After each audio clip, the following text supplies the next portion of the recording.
வணக்கம் திரு பூபாலன். வணக்கங்கண்ணா. எப்படி இருக்கீங்க? நல்லா இருக்கேங்கண்ணா. நாம் இருக்கும் இடத்தோடைய முகவரி சொல்லுங்களேன். நம்ம திருச்சி மாவட்டங்கண்ணா, துறையூர் வட்டம் பச்சைமலைங்கண்ணா. பச்சைமலை. ஆமாங்கண்ணா. அதாவது இதை சுற்றி நிறைய கிராமங்களும் இருக்குது. ஆமாங்கண்ணா. ஒரு மலையில் பல கிராமங்கள் இருக்குது. கண்டிப்பாங்க. இந்த இடம் நமக்கு எத்தனை ஏக்கருங்க? நமக்கு மொத்தம் 3 ஏக்கருங்கண்ணா. 3 ஏக்கர். 3 ஏக்கரில் தனித்தனியாக விவசாயம் பண்ணுறாங்கண்ணா. மரவள்ளி கிழங்கு 1 ஏக்கர்ண்ணா. சில்வர் கொன்ற மிளகு வச்சிருக்க தோட்டம் ஒரு ஏக்கர்ண்ணா.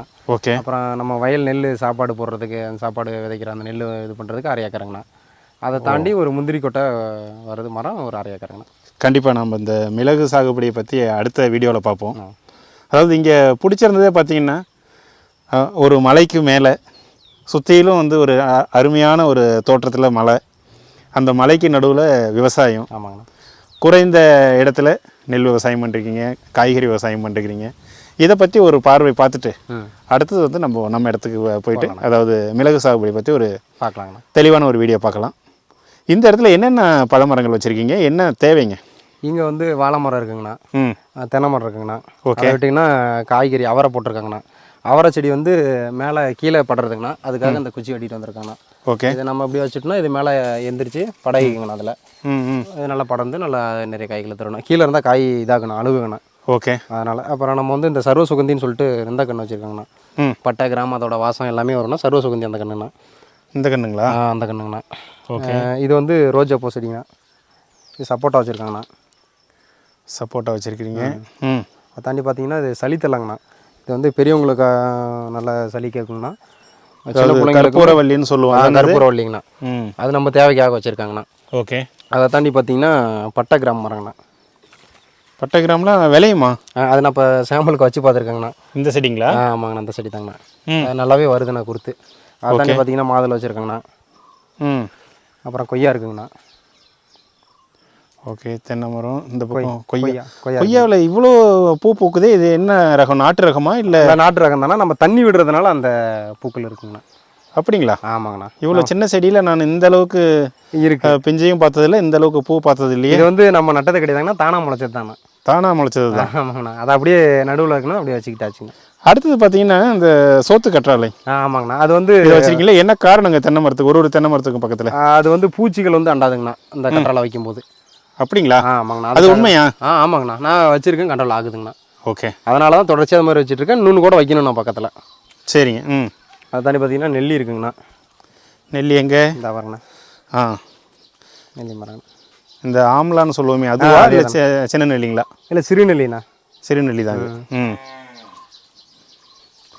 தென்னை மரம் இங்கே 2 வச்சுருக்கீங்களே, இது அது ஒன்று சாகிற மாதிரி இருந்ததுண்ணா. அதனால் இன்னொரு ஆல்ட்ரேட்டராக இன்னொன்று வச்சதுங்கண்ணா. ஓகே. அவர் ரெண்டுமே வந்துருச்சு, சரியா வெட்ட மனசில்லை, அப்படியே விட்டாச்சுங்கண்ணா. அப்படிங்களா? ஆமாங்கண்ணா. அதுக்கப்புறம் இவ்வளோ பக்கத்தில் தென்னங்கன்று அவசியம் என்ன? இப்போது அதாவது இந்த பக்கம் பார்த்தீங்கன்னா 2 வச்சுருக்கீங்க. ஆமாங்கண்ணா. இந்த பக்கம் வந்து பார்த்தீங்கன்னா திரும்ப கரையோரத்தில் வச்சுருக்கிறீங்க. அது வந்து இந்த தண்ணி வந்து இப்போ ஆடி மாதம் கழிச்சு பார்த்தீங்கன்னா மழை வரும் ஐப்பசி மாதத்தில். ஃபுல்லாக அங்கேருந்து எல்லா தண்ணியுமே இதில் கவர் ஆகி இந்த கரையை உடச்சி எல்லாம் வயலில் போய் விழுந்துருதுங்கண்ணா. அதுக்காக அந்த தேக்கத்துக்காக வச்சு தான் தென்னை மரம். இந்த பக்கம் இன்னும் அரிக்குது, அதனால் 4 தென்னை மரம் சேர்த்து வச்சுருக்குங்கண்ணா. ஓகே. அப்படியே இது பண்ணுதுங்கண்ணா. தாண்டி இந்த பக்கம் பூச்செடி வச்சுருக்கிறீங்க. ஆமாங்கண்ணா. இதுவும் பூஞ்செடி தான். ஆமாங்கண்ணா. அதை தாண்டி பார்த்தீங்கன்னா இது வந்து கொலக்கர மரம்னு சொல்லுவாங்கண்ணா.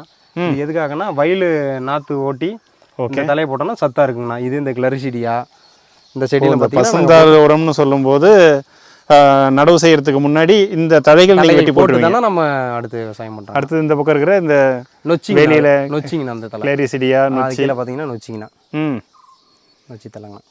ஓகே, பரவாயில்ல. அதாவது பாரம்பரிய முறைப்படி என்னென்ன எப்படி நடவு செய்யணும் அப்படிங்கிறத பார்க்க முடியுது இங்கே. இன்றைய காலகட்டத்தில் நிறைய பேர் வந்து இந்த பசுந்தாள் உரம்லாம் இடுறது இல்லை. காரணம் வந்து பார்த்தீங்கன்னா எங்கேயும் கிடைக்கிறது இல்லை, அதுதான் உண்மை. ஆமாங்கண்ணா. இந்த தென்னங்கன்று வச்சு எவ்வளோ நாளுங்க ஆகுது? இது கிட்டத்தட்ட ஒரு 5-6 வருஷம் இருக்குங்கண்ணா. 5-6 வருஷம் இருக்குங்கண்ணா.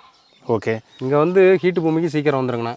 இங்கே வந்து கொஞ்சம் லேட்டாக தாங்கண்ணா தென்னை மரம் எல்லாமே லேட்டாக தானே வரும். ஓகே. இது வந்து நெற்பயிர். இது என்ன ரகங்க? என்ன நெல்? இது வந்து இந்த கட்டல் நெல்னு சொல்லுவாங்கண்ணா. இங்கே 2 ரகம் தானே, அம்பா சமுத்திரம்னு சொல்லுவாங்க, இன்னொன்று கட்ட நெல்னு சொல்லுவாங்கண்ணா. இது வந்து கட்ட நெல்னா கொஞ்சம் சீக்கிரம் வந்துடுண்ணா. இப்போ கீழெல்லாம் பார்த்தீங்கன்னா வருஷத்தில் 3 டைம் இது பண்ணிடுவோம். ஓகே. இங்கே வந்து 2 டைம் தானே, 6 மாதத்துக்கு ஒரு டைம் தானே. அப்படிங்களா? ஆமாங்கண்ணா. ஓகே. இது நெல் வந்து அறுவடைக்கு தயாராக இருக்குன்னா ஒரு 20 நாளில் நம்ம இது பண்ணிடுவோங்கண்ணா. ஓகே. இது எப்படி நீங்கள் விற்பனை செஞ்சிருவீங்களா இல்லை உங்களுடைய தேவைக்காக மட்டும்? இல்லை நம்ம தேவைக்காக தானே, நம்ம கீழே இது பண்ணி நம்ம தேவைக்காக, நம்ம சாப்பாட்டு தேவைக்காகண்ணா. ஓகே சரிங்க. அப்படியே கிணத்து பக்கம் போய் பார்க்கலாங்களா? அங்கே போகலாங்கண்ணா.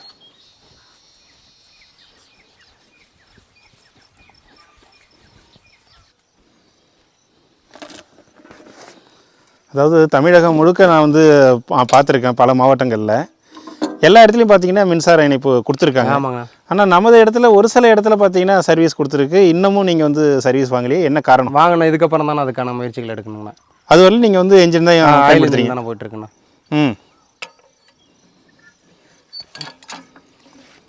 சின்ன வயசில் நானும் இது போல் ஸ்டார்ட் பண்ணியிருக்கேன்.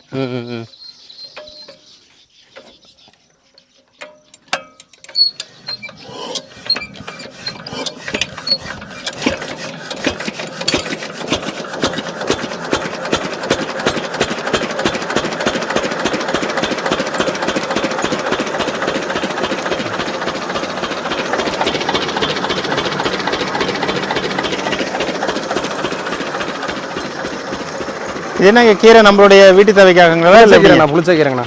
புளிச்சக்கீரை தான். ஓகே. இது முள்ளங்கிண்ணா. முள்ளங்கி. அது பார்த்தீங்கன்னா இது பீட்ரூட்டு. ஓகே.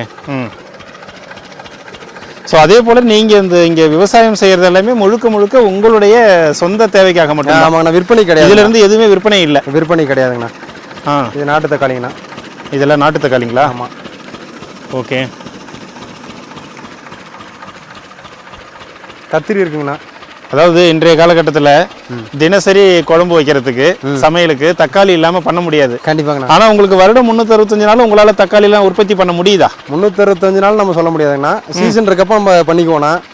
மற்ற டைம் பார்த்தீங்கன்னா நம்மள மாதிரி விவசாயிங்க இயற்கை விவசாயம் பண்ணுறவங்ககிட்ட நம்ம கிட்ட இல்லாத டைமில் அவங்ககிட்ட இருக்கணும், அவங்ககிட்ட வாங்கிக்குவோண்ணா. அப்படிங்களா? அவங்ககிட்ட இல்லாமல் நம்மகிட்ட வாங்கிக்குவாங்கண்ணா. சரிங்க. நீங்கள் முன்னாடியே சொன்னீங்க நீங்கள் ஒரு சிறிய அளவிலான கோழி வளர்ப்பும் பண்ணிட்டு இருக்கீங்கன்னு சொல்லி. ஆமாங்கண்ணா. அந்த கோழி வளர்ப்பை பார்த்துட்டு திரும்ப அடுத்தது இந்த காய்கறி பற்றி பார்ப்போம். கண்டிப்பாங்கண்ணா. ஒரு பக்கம் விவசாயம் பண்ணுறீங்க, இந்த பக்கம் பார்த்தீங்கன்னா மிளகு தோட்டத்துக்கு பக்கத்தில் ஒரு சின்னதாக ஒரு ஷெட் இருக்குது. ஆமாங்க. இது வந்து கோழிகளுக்கானதுங்களா எப்படி? ஆமாங்கண்ணா. நம்ம ஃபஸ்ட்டு ஆரம்பிச்சது பார்த்தீங்கன்னா கோழி தானே வளர்த்துட்டு இருந்தாங்கண்ணா. நம்ம வளர்க்காத கோழி ரகங்களே இல்லைண்ணா. நம்ம வந்து இந்த அசில் கிராஸ் பெடுவரை, அப்புறம் சோனாலி, அப்புறம் கடகநாத்து, கைராளி, இந்த மாதிரி எல்லா ப்ரீடுமே நம்ம பார்த்தாச்சிங்கண்ணா. அதில் என்ன இதுன்னா தானாக முட்டை போட்டு அது பண்ணுற குஞ்சு பொறிச்சு வர தன்மை இல்லைங்கண்ணா. அப்புறம் நம்ம அதில் விற்பனையும் பண்ணுறதுக்கு சிரமமாக இருந்து நம்ம ப்ரொடக்ஷன் நம்ம அடுத்தவங்ககிட்ட வாங்குற சூழ்நிலையாகவே இருந்தது.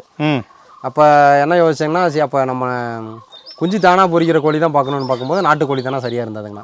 அப்படிங்களா? அதில் வந்து சிறுவடையா பெருவடையான்னு பார்க்கும்போது பெருவடை வந்து நம்ம இடத்துக்கு செட் ஆகாதுங்கண்ணா. ஏன்னா கீரி பிடிக்கும், ஏன்னா வெயிட் இருந்தாலும் டக்குன்னு ஓட முடியாதுங்கண்ணா. அதனால் கீரி பிடிக்குன்றதுக்காக நம்ம சிறுவடையை தேர்வு செஞ்சோண்ணா. ஓகே. ஒரு 2 வருஷமாக தான் அந்த கிராஸு அந்த மாதிரி எது கோழின்னா என்னன்னு தெரியாமல் ஒரு 2 வருஷம் கடந்தாச்சுண்ணா. அதுக்கப்புறம் பார்த்தீங்கன்னா சிறுவடைன்றதை இப்போ ஒரு கடந்த 3 வருஷம் வளர்த்துட்டு இருந்தாங்கண்ணா. வளர்த்து நான் பெரிய கோழியாவே இங்கேயே சேல் பண்ணுறோங்கண்ணா. அப்படிங்களா? ஆமாங்கண்ணா. அதாவது நீங்கள் இருக்கிறது மலைப்பகுதி. ஆமாங்கண்ணா. நீங்கள் இன்னும் கணிசமான எண்ணிக்கையில் கோழிகளை வந்து கூட்டலாம் இல்லையா? கூட்டலாம். எப்போ வந்து நீங்கள் எண்ணிக்கையை கூட்டுறீங்களோ அப்போ தானே உங்களுக்கு வந்து இன்னும் வருமானம் கூடும். ஆமாண்ணா, நீங்கள் சொல்கிறது கரெக்டு தானே. இப்போ எண்ணிக்கை கூட்டும்போது என்ன ஆகுதுன்னா நோய்த்தன்மை அதிகமாக வருங்கண்ணா. இப்போ நம்ம ஏரியா வந்து ரொம்ப கூலிங் வந்து கிளைமேட்டுங்கண்ணா. இப்போ வெயில் டைமில் நல்லா இருக்குண்ணா, மழை டைமில் பார்த்தீங்கன்னா சளி தொந்தரவு இருக்க தானே செய்யும். அது இல்லாமல் கீரி தொந்தரவு அந்த மாதிரிலாம் இருந்துக்கிட்டே இருக்குங்கண்ணா. இப்போ நாய் ஒன்று இருந்ததுன்னா நாய் ஒன்று இப்போ இறந்ததுங்கண்ணா. அதனால் நாய் இல்லாதனால ஈஸியாக வந்து பிடிச்சிருதுங்கண்ணா. ஓகே. அதனால் நம்ம அதிக எண்ணிக்கை கொண்டு போக முடியலங்கண்ணா. இன்னொரு செட்டு போட்டு தனியாக வேணால் வச்சு நம்ம அப்படி பண்ணலாங்கண்ணா. ஒரே செட்டில் நிறைய பண்ண முடியாதுங்கண்ணா. இப்போ நான் 100 கோழி 150 கோழிலாம் வச்சுருக்கேண்ணா. அதுக்கு முன்னாடி வச்சுருந்த அனுபவம்லாம் இருக்குது. இப்போ வந்து கோழியை குறைச்சிட்டு ஒரு 10-20 கோழி தானே இப்போ இருக்குங்கண்ணா. ஓகே. இதுலேருந்து நான் உற்பத்தி பண்ணணுண்ணா. அதுக்கப்புறம் அதாவது தூய சிறுவடையை நீங்கள் வளர்க்குறீங்க. ஆமாங்கண்ணா. இதில் விற்பனை வாய்ப்பு இங்கே எப்படி இருக்குது? இங்கே வந்து நல்லாவே இருக்குண்ணா. நாட்டுக்கோழிக்கு வந்து நல்ல டிமாண்ட் இருக்குங்கண்ணா. நான் ஃபஸ்ட்டு வளர்த்த அந்த கிராஸ் குஞ்சுங்க அதை வந்து என்னால் சேல் பண்ணவும் முடியல. சரி. நம்ம அதுலேருந்து குஞ்சுகளும் மீண்டும் எடுக்க முடியல. அது வாங்கணும், வளர்த்தா கறி கொடுக்குறது, அந்த ப்ராசஸ் தானே போயிட்டு இருந்தது.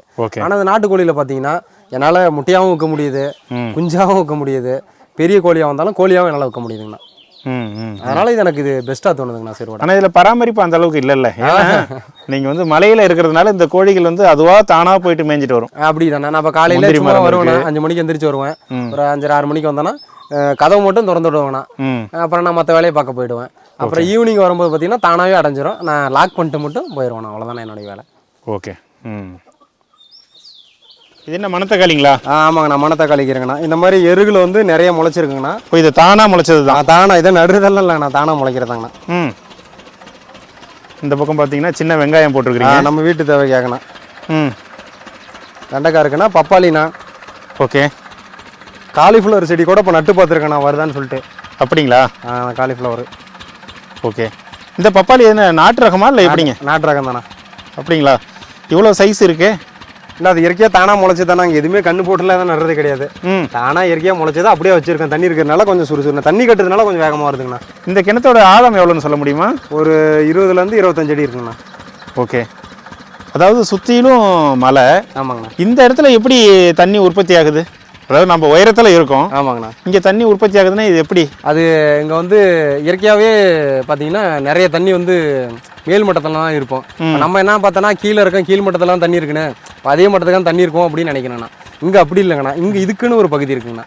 இதுக்குள்ளே தண்ணி வாட்டம் வந்து அதுக்குள்ளே வந்துருங்கண்ணா. சரிங்க. நம்ம கீழே கிணறு வெட்டுன்னு பார்த்தீங்கன்னா அங்கே ஒரு 100 அடி மேலே அந்த மாதிரி இப்போ இதான தண்ணியெல்லாம் இருக்குது. ஓகே. இங்கே நார்மலாகவே ஒரு 20-25 அடியில் தண்ணி வந்துருங்கண்ணா. ஓகே. அது பார்த்தீங்கன்னா நமக்கு தேவையான போதுமான அளவு தானே காடு, அதனால கரெக்டாக இருக்குங்கண்ணா அது. சரி. இந்த பக்கம் பார்த்தீங்கன்னா திரும்பவும் காய்கறி தானே? ஆமாங்கண்ணா. இது எல்லாமே வீட்டு தேவைக்கு தானே ஃபுல்லாக. இதில் பார்த்தீங்கன்னா கலந்து எல்லாமே வச்சுருப்போங்கண்ணா. மல்லித்தலை நம்ம வீட்டு தேவைக்கு. ஓகே. அது மாதிரி பண்ணிக்கோங்கண்ணா. அப்புறம் இதுலேயும் காலிஃப்ளவர் நட்டுருக்குங்கண்ணா. சரி. அப்புறம் பார்த்தீங்கன்னா மிளகாண்ணா. நம்ம காலிஃப்ளவர்லாம் இங்கே வருதுங்களா? அதுதான் நான் போன டைம் நட்டுனா வந்துருச்சுங்கண்ணா. அதனால் இப்போ அதிகப்படியாக கன்று எடுத்து வந்து நட்டுருக்குங்கண்ணா. பரவாயில்லைங்களே. அடுத்து கேரட்டு ட்ரை பண்ணோம்னா இது பீட்ரூட் வருதுங்கண்ணா. பீட்ரூட் வருதுங்க? அங்கே இருக்குங்கண்ணா. அதில் ஊட்டியில் தான் வரும்னு கேள்விப்பட்டிருக்கேன். உங்கள் இடத்துக்கு இல்லை வருது. அது கிளைமேட்டுக்கு ஏற்ற மாதிரி வருதுங்கண்ணா. அது இல்லாமல் இடையில வந்து தண்டு கீரை, சிறுகீரை. ஓகே. எல்லா கீரையுமே இருக்குங்கண்ணா, கீரை வகையெல்லாம். இந்த பக்கம் பார்த்தீங்கன்னா மிளகாய் செடி வச்சுருக்கிறீங்க. அது வந்து நம்ம தேவைக்குன்னா வீட்டு தேவைக்கு அரைச்சிக்கிற மாதிரி செடி அவரை போல் வச்சுருக்கிறீங்க. ஆமாங்கண்ணா. இந்த பக்கம் மறுபடியும் தக்காளிங்களா? இது முடிஞ்சால் அது வர மாதிரிங்கண்ணா. அடுத்து நம்மகிட்ட எப்போவுமே இருக்க மாதிரிங்கண்ணா நம்ம தேவைக்காக. ஓகே. அது இல்லாமல் பாகற்காய் செடி இருக்குங்கண்ணா. அதை தாண்டி மேலே வந்தீங்கன்னா உளுந்து போட்டிருக்குங்கண்ணா. ஓகே. உளுந்து வந்து நம்ம தேவைக்காக தானே அதுவும். அதாவது இங்கே நமக்கு ஒரு அரை ஏக்கர் இருக்குமா, 1 ஏக்கர் இருக்குமா? இந்த காய்கறி நெற்பயிர் அரை ஏக்கர் தானே, அரை ஏக்கருக்குள்ள தானே இருக்கும். இந்த அரை ஏக்கரில் காய்கறியாக இருந்தாலும் சரி, நெற்பயிராக இருந்தாலும் சரி, அது உங்களுடைய தேவைக்காக மட்டும்தான், முழுக்க முழுக்க. இதுல இருந்து எதுவும் விற்பனை கிடையாது? விற்பனைக்கு கிடையாதுங்கண்ணா. நம்ம தேவைக்கே கரெக்டாக இருக்குங்கண்ணா. இதை தாண்டி நீங்கள் வந்து அதாவது மிளகு பண்ணிட்டு இருக்கிறீங்க. அதுதான் உங்களுக்கு ஒரு வருட வருமானம். அது இருக்குண்ணா. மரவள்ளி இருக்குங்கண்ணா. அதை விட்டா முந்திரி இருக்குங்கண்ணா. ஓகே. இந்த பக்கம் என்ன சொன்னீங்க? இது வந்து உளுந்துங்கண்ணா. ஓகே.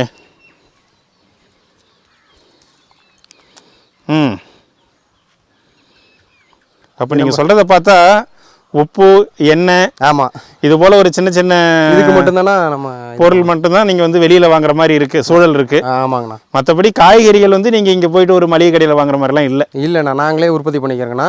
அதனால தானே எங்களுக்கு இந்த குறைமான வருமானம் கிடைச்சாலும் அதை எங்களால் சிறந்த முறையில் பயன்படுத்திட்டு நல்லா இருக்க முடியுதுங்கண்ணா. ஒருவேளை இங்கே பக்கத்துலலாம் வந்து உங்களுக்கு கடையெல்லாம் இருக்குதுங்களா? மளிகை கடையெல்லாம் இருக்கா? மளிகை கடைன்னு போனால் கீழே இங்கேருந்து ஒரு 25 கிலோமீட்டர் போனால் தானே இருக்குண்ணா. அப்படிங்களா? ஆமாங்கண்ணா. அதுக்காக நம்ம கீழே போயிட்டு போகும்போது ஸ்டாக்கில் வாங்கிட்டு வந்துடுறோண்ணா அதிகமாக. அதாவது காலையில் 4:30 மணிக்கு உங்களோட நான் இந்த மலைக்கு வந்தேன். ஆமாங்கண்ணா. உங்களுடைய கிராமத்துக்கு வந்தேன். உங்களுடைய வீடும் பார்த்தீங்கன்னா ரொம்ப எளிமையாக இருக்குது. அடுத்தது இதில் மிக முக்கியமாக கவனிக்கப்பட வேண்டியது மொபைல் நெட்வொர்க்கு இல்லை. ஆமாங்கண்ணா. இன்றைய காலகட்டத்தில் ஒருவேளை சோறு இல்லாமல் கூட இருக்கலாம். ஆமாம். ஆனால் மொபைல் இல்லாமல் இருக்க முடியாதுங்கிறது தான் என்னுடைய கருத்துங்க. ஆமாங்கண்ணா. நான் ஒரு கலை யதார்த்தத்தை நான் வந்து சொல்ல வரேன். ஆமாங்கண்ணா. இதை எப்படி நீங்கள் பார்க்குறீங்க? இங்கே வந்து இந்த வாழ்க்கை உங்களுக்கு பிடிச்சிருக்கா? இந்த வாழ்க்கை நல்லா தானே இருக்குது. இந்த அவசர தேவை, ஒரு பொருட்கள் விற்பனை பண்ணும்போது இந்த நெட்வொர்க்கோட அவசியம் நமக்கு தேவைப்படுதுங்கண்ணா. மற்றபடி பார்த்தீங்கன்னா இது நமக்கு தேவையில்லைன்னு தான் சொல்லுவாங்கண்ணா. ஏன்னா அது இருந்தால் நிறைய ஃபோன் கால்ஸ், மன உளைச்சல், நிறைய அந்த மாதிரி இதெல்லாம் பிரச்சனைகள்லாம் இருக்குங்கண்ணா. ஃபோன் இல்லாதனால நிம்மதியாக இருக்க மாதிரி இருக்குங்கண்ணா. ஓகே. உங்களுடைய வாழ்வாதாரத்துக்கு இங்கே இருக்கிற உற்பத்தியை வச்சு உங்களால் சேமிப்பு, அதையும் தாண்டி என்னால் சர்வே பண்ணி போக முடியுதுங்கண்ணா. ஓகே. கோடை காலம்லாம் எப்படிங்க இருக்கும்? இங்கே வந்து ரொம்ப வெயில் தாக்கம் இருக்குமா? ஏன்னா மலைப்பகுதியில் நம்ம இருக்கிறோம். உங்களுக்கு பக்கத்தில் ஃபாரஸ்ட் இருக்குது, சின்ன சின்ன கிராமங்கள் இருக்குது. இங்கே பல வகையான விவசாயங்கள் பண்ணிகிட்டு இருக்கிறீங்க. எப்படி வெயிலுடைய தாக்கம் எப்படி இருக்கும்? இப்போ சமதள பகுதியோட இங்கே வந்து சற்று குறைவாக தானே இருக்குங்கண்ணா. சமதள பகுதியில் நிறைய வெயில் இருக்குண்ணா, அதை விட இங்கே கொஞ்சம் கம்மியாக தானே இருக்குங்கண்ணா. ஏன்னா மரமட்டம் இருக்கிறதுனால கொஞ்சம் நல்லாவே இருக்குங்கண்ணா. ம். சரிங்க. ஒரு பக்கம் பார்த்தீங்கன்னா பம்பு செட்டுக்கு மின்சாரம் இல்லை. ஆமாம். ஒரு பக்கம் டெலிஃபோன் நெட்வொர்க் இல்லை. ஆமாம். ஒரு பக்கம் பார்த்தீங்கன்னா உங்கள் வீட்டுக்கு நேரடியாக ஒரு வீட்டுக்கு பக்கத்துலேயே வந்து இறங்குற அளவுக்கு ஒரு பஸ் வசதியும் இல்லை. கண்டிப்பாங்கண்ணா. இதையும் தாண்டி நீங்கள் வந்து கணவன் மனைவி உங்களுடைய குழந்தைகள் இவங்களோட வந்து ஒரு நிம்மதியாக வாழ்கிறீங்க. இதை பார்க்கும்போது எனக்கு உண்மையிலுமே பெருமையாக இருக்குது. மனுஷன் வாழ்கிறது ஒரு முறை. கண்டிப்பாங்கண்ணா. ஓகேங்களா? நோய் நொடி இல்லாமல் இது போல் ஆரோக்கியமாக இது போல் ஒரு சுகாதாரமான ஒரு இடத்துல வசிக்கிறது எல்லாத்துக்குமே பிடிக்கும். கண்டிப்பாங்க. உங்களுடைய இடத்த பார்த்தது ரொம்ப பிடிச்சிருந்ததுங்க. மிக்க சந்தோஷம். உங்களுடைய நேரத்திற்கு மிக்க நன்றிங்க. உங்களோட நேரத்துக்கு ரொம்ப நன்றிங்கண்ணா. இவ்வளோ தூரம் எனக்காக வந்ததுக்குங்கண்ணா.